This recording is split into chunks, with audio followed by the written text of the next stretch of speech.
What happens when you take a Shelby GT350 that revs to 8250 RPM, fully build it, and then do a bottom mount twin turbo setup on it? Well, the result is something like this.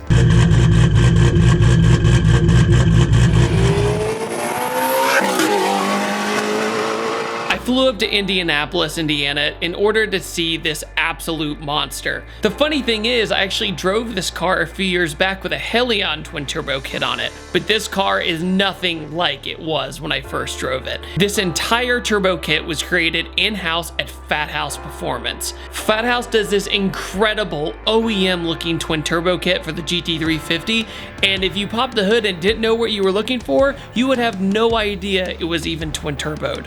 But what really gives it away is the sound at idle.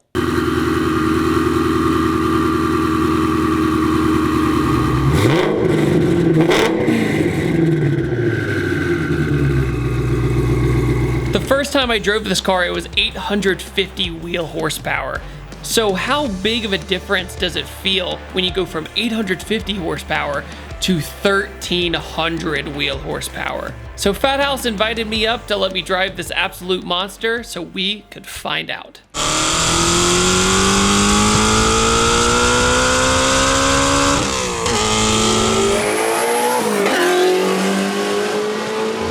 So today, ladies and gentlemen, I'm with Mr. Corbin. Yep. And where are we? What shop are we at? We're in the middle of nowhere, Indiana. We're just south of Indianapolis with FatHouse Fabrications built 1200R GT350. Yep. Essentially, what you guys did was you built everything in-house. Yep. The entire kit's built in-house, which is really cool. Yep. And at the same time, you made a lot more power. Yeah. One of my favorite things is that when you pop the hood of this thing, almost everything looks OEM, which is really neat.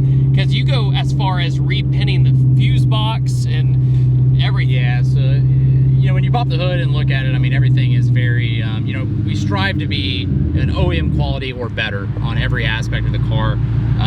You know, not just the turbo kit, but, you know, anything wiring related, even the routing of the fuel system. I mean, you look and everything is, you know, very cleanly tucked away and, you know, routed properly. You don't see a lot of turbo kits on the Mustangs that are mounted the way you guys do. Right. Nice and down low, so yeah, almost no lag, essentially. Yeah, and even then, you know, you don't lose any ground clearance. So, right, you know, the factory under tray still fits under the car. You don't have to trim anything. You know, there's, like I said, it's, you know, there's nothing invasive about it at all. You know, we're not cutting or trimming anything to fit. All the factory panels, the bumper, everything fits just like stock. 5.2 Voodoo engine, but fully built, right? Correct, yeah. So this still uses the factory cylinder heads. So they're factory port, factory cams. Basically all we've upgraded is the valve train. The block itself is, you know, it's a 5.2, but it's sleeve, piston rod, factory crank still, so it is still the flat plate crank. Really? So wow. All these cars, even the 1400Rs, are still maintaining the OEM crank. So this car in the highest setting made 1328. And that's 85. That's correct, on the yeah, whole so nine. these are true flex fuel. So on the lowest setting on ethanol, we still run around 15 pounds of boost. So it still makes, you know, close to 1,000 wheel horsepower. 950-ish, yeah, something like that. This car runs our MoTeC M150 ECU package. So that fully integrates with the OEM CAN bus. So there's no more factory ECU in the car. Right. The nice thing about that is it gives us basically an unlimited amount of control to do basically whatever we can dream up. So what we've done, we've repurposed the factory drive modes. So there's 5 different drive modes from the factory: normal, sport, weather, track, and drag. So what we've done is we've repurposed those to be variable power levels. So now normal mode is going to be your lowest power setting, whereas as you go up through your drive mode, so now track and drag is going to be even higher power levels. So that's just nuts. Like you were mentioning with the traction control, so you can vary. This has a motorsport grade traction control through the MoTeC. So what that means is, you know, the ECU is adjusting power to maintain a target amount of wheel spin that we allow. If you hold down the cruise cancel button, that'll put you into cruise control, or I'm sorry, traction control map switching. Okay. And from there, the tachometer will point to which map you're on. So for example, 1000 RPM would be map 1, you toggle up on the cruise control, 2000 RPM is map 2, so on and so forth. Yeah, we basically reached a point with these cars on the factory ECU that we were very, very limited with what we could achieve, right? Cars don't even have a map sensor factory, you know. Right, so it's, right. You know, you you put turbos on it, then you have a standalone boost controller.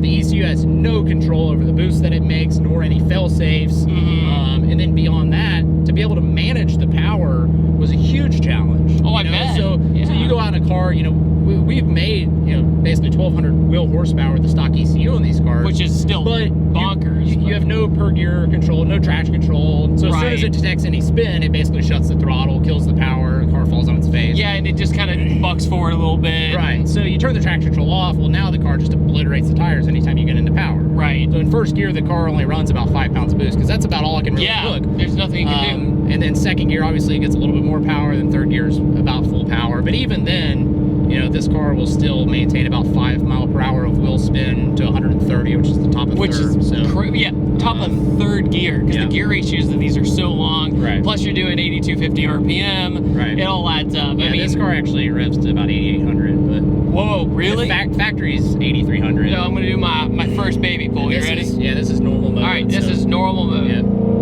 I'll ease into it.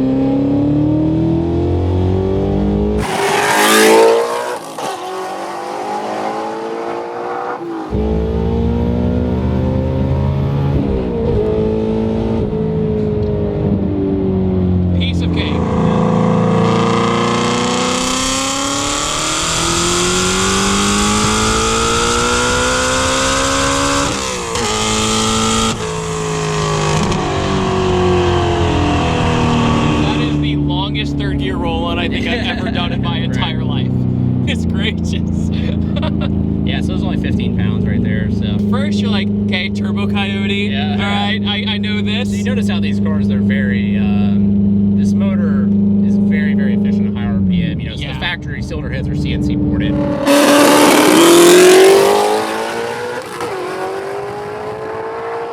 During that roll on, I literally was like, okay, almost time for fourth. I looked down, 5,000 RPM. Oh, yeah. Like, goodness gracious. Yeah. To be fair, I could have been in second gear, but I'm getting used to the car. Right. I just wanted to see how it was. Yeah. Okay, to be fair, it's got a ghost cam on it too, which I will say usually is a pet peeve of mine on a stock Coyote. It drives me nuts. Yeah, nothing like a stock ECU ghost cam.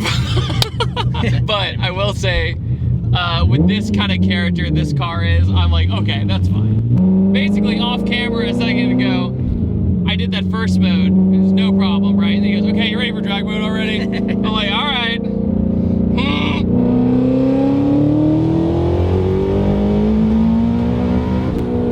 We ran out of space. So you feel it's adjusting power. Yeah. If you look in your rearview mirror, you can see the black marks and it's hazing the tires. Button, floor.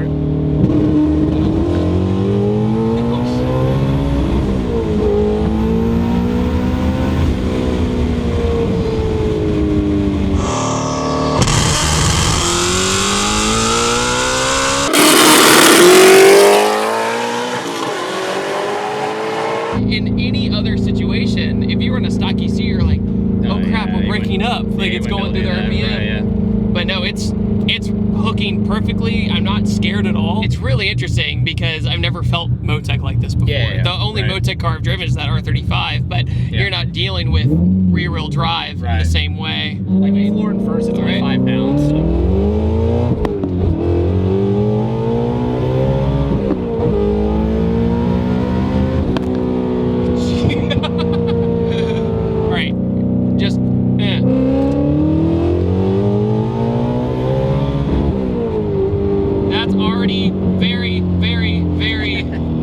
Troublemaking. That's second gear.